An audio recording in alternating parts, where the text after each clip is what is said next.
Hello, everyone, and thank you for joining us on this webinar on what the past 20 years of research on men of color in community colleges has taught us. Before we begin, we'd like to let you know about some of our upcoming webinars. We have 3 coming up next month in November, one that's going to focus on fostering success for veteran men of color in the community colleges, another that'll focus on implementing mentoring programs. And the third will be one of our information sharing sessions, again, that's also focused on mentoring programs. And then we'll end the semester with a webinar that's focused on gaining buy-in for efforts to serve men of color from the perspective of executives.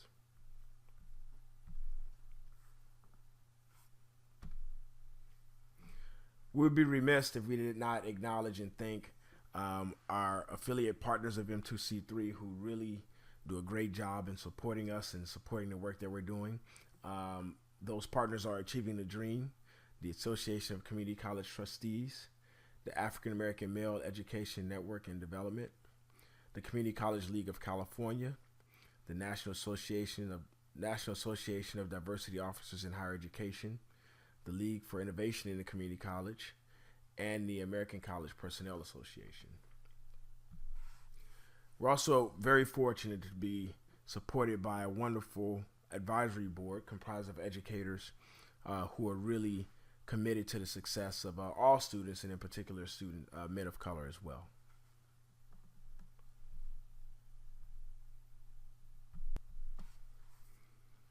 The National Consortium's discussion board is up and live. So this is a space that provides an opportunity for colleagues to pose questions and share resources and information about student success for men of color. If you need access to information to participate in the discussion board, please email us at m2c3@sdsu.edu. We'd also like to share some information with you about our online certificate program that focuses on teaching men of color in the community college. It's available at an institutional partnership level as well as an individual level. So if you'd like any information about this professional development opportunity, please visit the website www.coralearning.org, or you can contact Bridget Herron, at coralearning.org. We invite you to engage us via social media using Twitter. In doing so, we would ask that you use the hashtag M2C3, and our respective Twitter handles are @MinorityMaleCCC, @FHarris3, and @JLukeWood. The purpose of this webinar is twofold, and first we'll present a synthesis of what the published research says about student success factors that influence student success for men of color in community colleges. And then we'll identify and discuss some areas where there's still some gaps and some unanswered questions that need to be explored regarding student success for men of color. To begin, we think it's important to acknowledge several factors that spawned our interest and motivation in this work. First, we know that there are significant challenges facing boys and men of color in education that have been well documented by a host of scholars who've done this work over the course of decades. And we also know that the vast majority of this work, as far as post-secondary education is concerned, has focused on men of color at four-year colleges and universities. Yet it's also important to acknowledge that community colleges serve as the primary pathway for men of color into post-secondary education. Thus, that sort of helped us understand that there needed to be more of a focus on the community college context. The first peer-reviewed study of men of color in community colleges was published in 1998 in the Community College Journal of Research and Practice, and that was Harold P. Mason's study, A Persistence Model for African American Male Urban Community College Students. And you'll hear us reference that study throughout this webinar. Our discussion of the synthesis of research is organized around 6 constructs. First are background defining factors. Second is societal factors. Third is the non-cognitive domain. Fourth is the academic domain. Fifth is the environmental domain. And lastly is the campus ethos domain. And those of you who are familiar with our work um, probably recognize that these constructs are highlighted in our socio-ecological outcomes model, which really serves as a guiding framework, not only for this synthesis, but all of the work that we do here at M2C3. And we'll, as we make it through the webinar, we'll be sure to explain each of the domains in greater detail. Our first background defining factor that we highlight here is time status, which refers to students' enrollment intensity. We know that part-time students are more likely to have obligations that detracts from their ability to focus on academic pursuits. Part-time enrollment can prevent students from being fully incorporated into the academic and social life of campus. And the greater the total credit hours students enrolled in each semester, the greater their odds of persistence. We also understand from a study from NIPSAS in 2012 that approximately 47% of Black and about 51% of Latino men community college men are enrolled part-time. And part-time status has been regularly identified as a barrier for student success. However, fluctuations in enrollment have been found to be more deleterious than part-time enrollment. For example, a 2012 study by Vasquez-Shiraz found that Latino men who attended part-time experienced better outcomes than those who had a mixture of full-time and part-time enrollment. Age is another important background defining variable. We know that most community college enrollees in general, and men of color in particular, are of non-traditional college age. And while it's widely accepted that older students tend to experience more challenges than students of traditional age, several studies have shown that age was not a predictive factor of success, in particular for Black men. One notable exception is Hagedorn et al.'s 2001 study, which found that age was a factor in the second and third semester in college. In other words, the older students had lower odds of persistence than their younger peers. Income is another background defining factor that is often considered in the public's research on men of color in community colleges. And we find that the average adjusted income for Native American and Black men in community colleges is below $30,000, which does constitute a low income status. Interestingly, however, findings regarding the impact of income on student success is mixed. Studies by Mason and Wood and Williams have shown that students in lower income brackets actually outperform their male of color peers who are in higher income brackets. Major certainty refers to the extent to which students have clearly defined academic goals. And scholars have generally concluded that certainty about and commitment to a major are correlated with higher levels of persistence for men of color in community colleges. Parents' level of education is assumed to be predictive of greater success for students. Yet the extent to which this is the case for men of color in community colleges is unclear, as too little research that examines this variable in detail has been conducted to draw concrete conclusions. And finally, with regard to background defining factors, is high school grade point average, which has not been found to be a determinant of first semester persistence for this population. For example, Wood and Williams found that GPA to be a positive predictor of persistence, but only when background, social, and academic factors were included in the models. With regard to course completion, Paracas, a 2008 study by Paracas, found that completion of a calculus course in high school was a strong predictor of achievement for Black male students. Societal factors refer to economic conditions, prejudice, racism, stereotypes, and other socio-cultural forces that impact post-secondary pursuits and success for men of color. In most studies, societal factors are used as a lens to help frame problem statements, provide background context, and underscore the significance of any given line of inquiry. For example, Wood and Hilton in 2013 examined problem statements that were articulated by researchers to justify conducting studies on Black men in community colleges. They found that economic barriers, racism, improper guidance, health-related risk, violence, mass incarceration, criminal justice policies, and media portrayals are among those societal factors that are most often considered in these studies.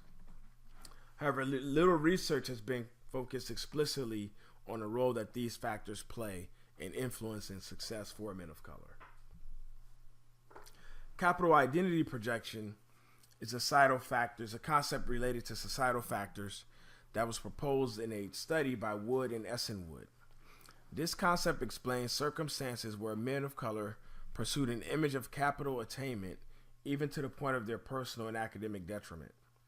One example of capital identity projection would include a student spending financial aid monies on goods and instead of securing course books and paying rent. In particular, Wood and Essenwood asserted that the conflation of these ideas is promoted, framed, and propagated through media as a means to spur spending and sustain the economic base. Capital identity projection explains, in part, why some men of color in community colleges prioritize work and earning money over academic pursuits. The non-cognitive domain is comprised of variables that are primarily psychosocial and capture students' emotional and affective responses to social context and the in-person environment interactions that take place within the institution.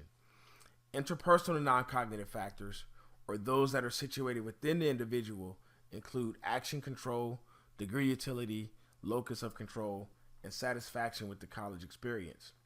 With regard to identity factors, the impact of masculinity and spirituality, and in particular how these factors intersect race ethnicity, are considered in the published literature. Action control refers to the degree of attention students direct towards their academic goals and is often used to indicate students' focus or effort in school. Black males in several published studies identified action control as a primary factor in their academic success. For example, a 2012 study by Wood and Hilton found that students' focus in college was determined by several factors, including creating an environment that was conducive to studying, isolating themselves from distractions from peers, making a mental decision to commit to college, being resilient in light of barriers that impacted their collegiate pursuits, and having an increased perception of the usefulness of college. Degree utility refers to students' perception of the worthwhileness of their collegiate experience. Scholars have suggested that the greater the perceptions of the utility of college degree, the greater success is in school. Hilton and Wood commented that degree utility increases students' focus, thereby enabling their success. Locus of control refers to students' perceived control of their academic futures. Tendencies to take ownership for outcomes reflects an internal locus of control, whereas attributing outcomes to factors that lie outside of one's control reflects an external locus. With regard to locus of control, Mason's 1998 study identified helplessness and hopelessness as a critical consideration in student success. Helplessness is summarized the belief of many students that assumed no matter what they did or achieved, they would not get a job or be successful after college. A perceived need to control one's academic future can also have a negative influence on success. For example, in Science et al.'s qualitative study on Latino male community college students reportedly refused to ask for help from others, even to the point of their own detriment, in order to maintain a sense of self-control.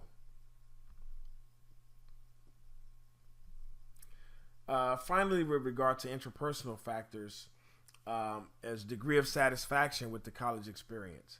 And this happens to be one of the most widely explored areas of research on men of color in community colleges. Mason's 1998 study found satisfaction to be a positive predictor of persistence for black men.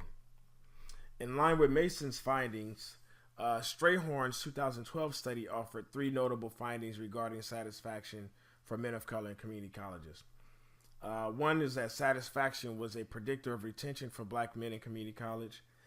Two, being younger and having a greater commitment to one's family was a negative predictor of satisfaction. And three, increased levels of social integration with students were negatively predictive of their satisfaction with the college experience. The social construction of gender, notably masculinity, has been identified by scholars as an important consideration in examinations of student success for men of color in community colleges. Masculinity manifests primarily in four ways and is experienced by men of color in these four ways. First is perceptions of school as a feminine domain, or as one's men of color's tendency to see school as a feminine space and to equate things that are associated with academic learning with femininity, a desire to engage in competition with one another, a motivation to serve as breadwinners, and an avoidance of help seeking. Science et al. 2013 study is unique and one of few that explores masculinity among Latino community college men. This was a qualitative study with 130 Latino men conducted by way of 23 focus groups over a 2-year period. Science et al. Found that while men displayed a sense of pride and confidence, they also had increased levels of anxiety towards failure. Some reoccurring patterns of masculinity that emerged among the men in the study were competitive ethos, which is referred to as a focus of control, power, and competition. Machismo, which was manifested in an avoidance of seeking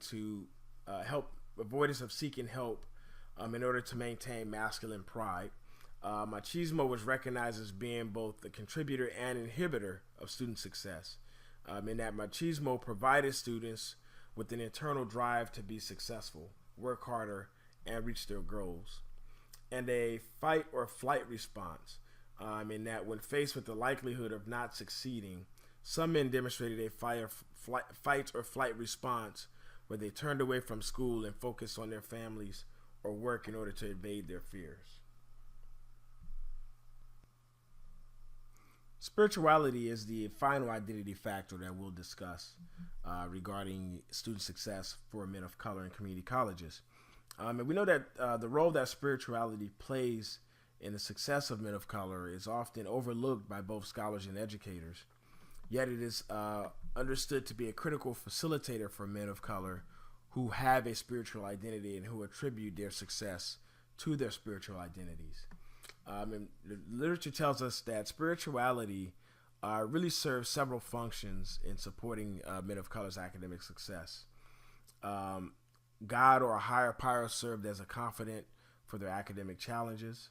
The pursuit of excellence was an important Christian value, and they felt that their spirituality gave them some purpose for which to live their lives and pursue their academic goals. And spirituality also served as a source of resiliency and motivation, particularly during difficult times and challenges. The academic domain is comprised of students' interactions with faculty, their use of academic services, and their commitments to their course of studies and other variables that are directly related to students' academic experiences and outcomes. Several studies have found that interactions with faculty had positive effects on persistence for black men. For example, a 2012 study by Wood concluded that black males who had regular interactions with faculty increased their odds of attainment by 283%. That said, others have found that these interactions with faculty are infrequent, and that men of color are more likely to interact with campus service staff, groundskeepers, and maintenance workers than they are with their professors. Academic service usage has also been found to have a positive effect on black male persistence. However, Wood and Palmer found that greater levels of academic service use by black men in community college was associated with a lower intent or likelihood to transfer. They postulated that students who are more engaged in using academic services might have a higher level of understanding of transfer expectations and thus may not perceive transfer as a realistic or attainable goal. And finally, Mason found that students who demonstrated a commitment to their courses of study were more likely to persist than those who did not. Overall, empirical findings in the academic domain indicate that men of color are more successful when they engage with faculty, use academic services, and commit to their courses of study. The environmental domain captures important student commitments that occur outside of the institution and direct their time, attention, and other resources away from their academic pursuits. Three variables that are salient in the published literature are family obligations, employment, and stressful life events. Wood and Williams, with regard to family obligations, Wood and Williams found family obligations as a key inhibitor to persistence for black men. Black men who reported having family obligations in their first and third year had 453% greater odds of departure than those who did not. Black men who had a responsibility to support others, such as children, parents, or grandparents, had significantly lower odds of persisting during the first year. It's important to note that one key aspect of family obligations is responsibility of and providing support, financial support in particular. A key environmental variable that impacts success for men of color in community colleges is employment. And we know that large percentages of men of color work while attending community college. And the primary goals of black men in community colleges include steady work and being financially stable, according to Wood and Palmer.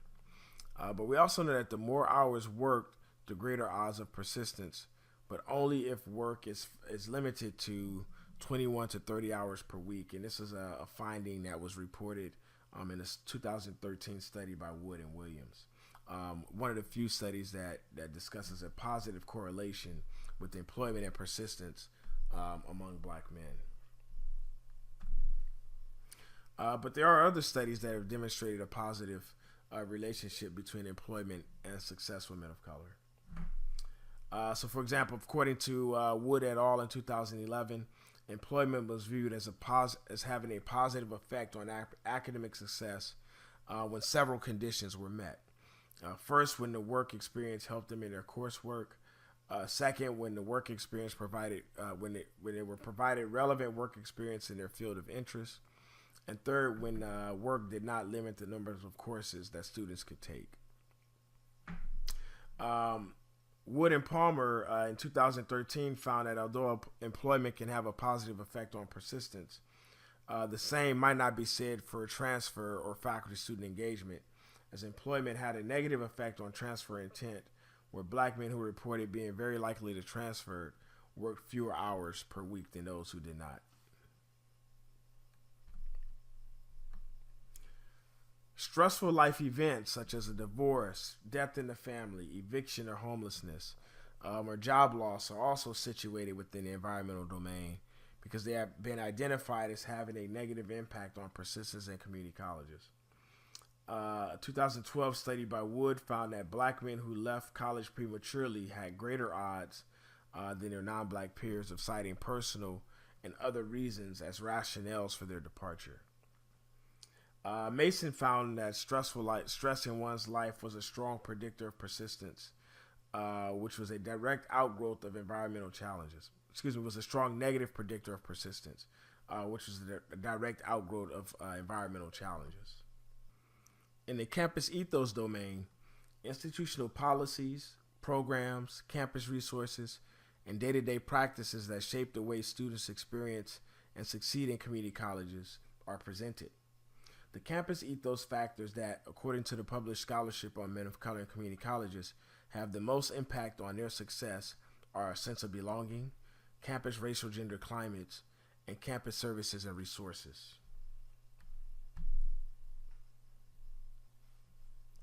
Regarding sense of belonging, this refers to students feeling a sense of mattering within the college environment, and that definition is offered by Strayhorn in 2012.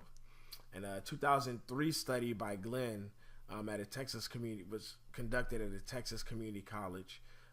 One institution selected was among the top quartile of black male in terms of black male graduation rates, while another institution in Glenn's study was in the bottom quartile. And Glenn concluded that students in the top quartile college described the campus as a friendly, almost church-like environment with helpful faculty and staff, and made them feel welcome, or in other words, made them feel some sense of belonging. Parakis in 2008 found that a general sense of belonging was predictive of academic achievement for both black and white men. With regard to campus racial and gender climate, the published literature generally suggests that men of color are often challenged by hostile campus climates that impact their success, as indicated by the studies that are presented here on this slide. Campus services and resources are also an important factor in the shaping the campus ethos for men of color. We know that awareness of campus resources is important. However, institutional commitment to students' use of services is more important, according to the published research. We also find that men of color are often unaware of campus resources and/or refuse to make use of them for various reasons. In a study by Glenn, the 2003 study, found that key services and resources for black male student success were tutoring, freshman-only advising programs, orientation that was offered for academic credit, individual counseling, monitoring students' attendance, and offering minority-based retention programs. So in light of the previous discussion that's been offered in this webinar on what the past 20 years of research has taught us about student success for men of color in community colleges, we know that there's several areas that warrant further attention and investigation. So for example, we need to have more inquiries that looks at the experiences of men from other historically underrepresented and underserved groups. I'm sure it was evident that black men's experiences were heavily prioritized in the published literature. There's some studies of Latino men and very few that looks at the experiences of Native American, Pacific Islander, and Southeast Asian students. So that's an area that really needs to be further explored. We also need to look at beyond persistence. What are some other key outcome variables that should be explored? Persistence is one that's highlighted quite regularly in the published research. Questions remain about what factors predict transfer among men of color, as well as how non-cognitive factors can be leveraged to facilitate student success among men of color. Those are two important and worthwhile inquiries. Next is what important insights regarding gender and spirituality must be rigorously investigated. We know that these are two identity factors that come into play and have some impact. So exploring these factors in greater depth and detail would be useful and worthwhile. With regard to identities, in what ways do academic and racial ethnic identities intersect to influence men of color's experiences and success is a question that warrants some attention. And finally, the overwhelming majority of the published research on men of color in community colleges is quantitative in nature. So having more qualitative inquiries that really helps to prioritize students' voice and provide some depth and insight that's not able to be accessible by way of quantitative approaches would be useful and worthwhile. After we present our references, we want to encourage you to engage in dialogue about the findings that have emerged from the research on men of color. Much of this research has been devoid of context from the field, from practitioner scholars who have an in-depth understanding of what is actually taking place. I hope that this presentation can help spur new lines of inquiry that emerge from those in the field. As such, after we present the references, I'm going to pose several questions that we hope you will engage in small or large group. As you consider lines of inquiry that are necessary to move the field forward, we hope that you will share those ideas with us at M2C3 and with other scholars of the community college experience for men of color so that we can be further responsive to the needs of the inquiry and those engaged in the work.